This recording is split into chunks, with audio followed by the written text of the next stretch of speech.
Make me earn it. It's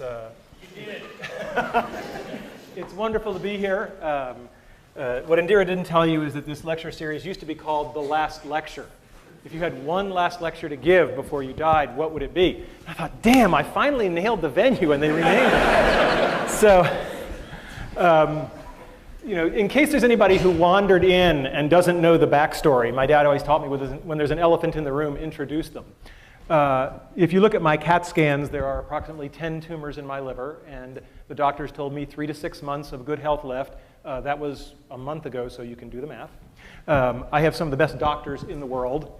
So that is what it is. We can't change it, and we just have to decide how we're going to respond to that. We cannot change the cards we are dealt, just how we play the hand. If I don't seem as depressed or morose as I should be, sorry to disappoint you. And I assure you, I am not in denial. It's not like I'm not aware of what's going on. My family, my 3 kids, my wife, we just decamped. We bought a lovely house in Chesapeake, Virginia, near Norfolk, and we're doing that because that's a better place for the family to be down the road. And the other thing is I am in phenomenally good health right now. I mean, it's the greatest thing of cognitive dissonance you will ever see is the fact that I am in really good shape. In fact, I'm in better shape than most of you.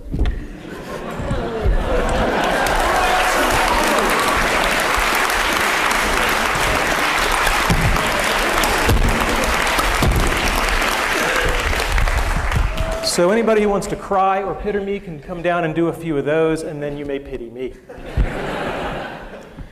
All right, so what we're not talking about today, we're not talking about cancer, because I've spent a lot of time talking about that, and I'm really not interested. If you have any herbal supplements or remedies, please stay away from me. And we're not going to talk about things that are even more important than achieving your childhood dreams. We're not going to talk about my wife, we're not talking about my kids, because I'm good, but I'm not good enough to talk about that without tearing up.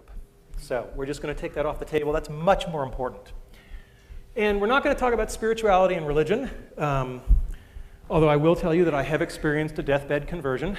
I just bought a Macintosh.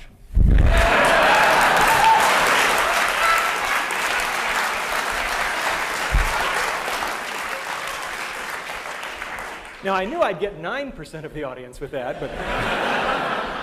All right, so what is today's talk about then? It's about my childhood dreams and how I've achieved them. I've been very fortunate that way.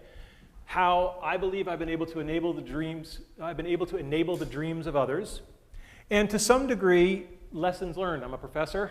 There should be some lessons learned.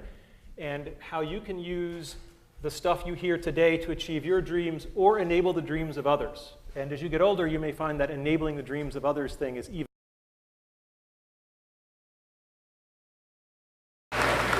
When I was told I was going to be the undergraduate speaker at commencement ceremony, they said it was because of one quality I had that won the interviewers over. I was an average Binghamton student.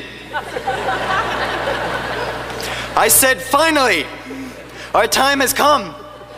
For far too long, our voices, the voices of the average, have been drowned out in a sea of unique individuals and overly exceptional people.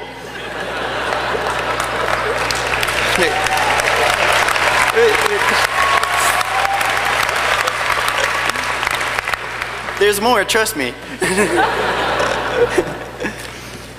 All the years of relative mediocrity and refusing to think outside the box have finally paid off.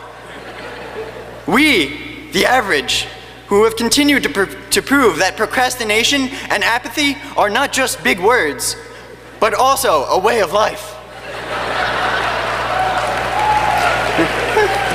This speech is for the student who has never seen extra credit as an opportunity, but instead a threat. The same student who still believes that one day there will be a snow day. This speech is for the professor who understands that Wikipedia is the greatest invention on the 21st century.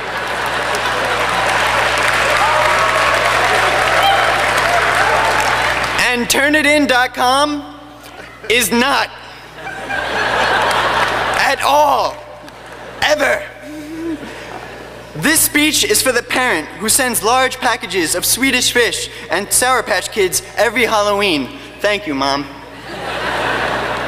This speech is for the parent who told everyone they know, and even complete strangers, about how their daughter was getting a scholarship to go to the University of Maryland, but their son couldn't find a job in Binghamton. Thank you, Dad.